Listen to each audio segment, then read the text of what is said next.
All you'll need is a flathead screwdriver, a towel and a cleaning cloth or brush. Before any repairs, always unplug and disconnect your appliance. The plinth, or otherwise known as the kick plate, is held in by clips on the left, middle and right side. Insert your flathead screwdriver into the slits to gently pry the plinth away, and then place this to one side. We'll be demonstrating this on a dry machine that hasn't been connected to the water mains, but it's the same practice for one that has. Lay a towel or a baking tray underneath the machine to catch any water that will come out. Slowly twist your old drain pump filter anti-clockwise to remove.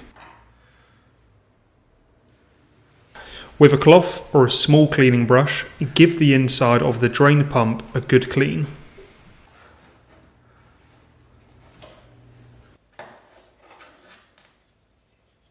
To install your new drain pump filter kit, simply slide it in place and rotate clockwise until you can no longer twist it any further.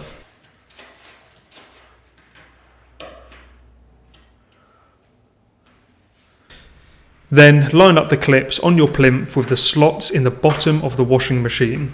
The plinth can then be pushed on and clicked into place.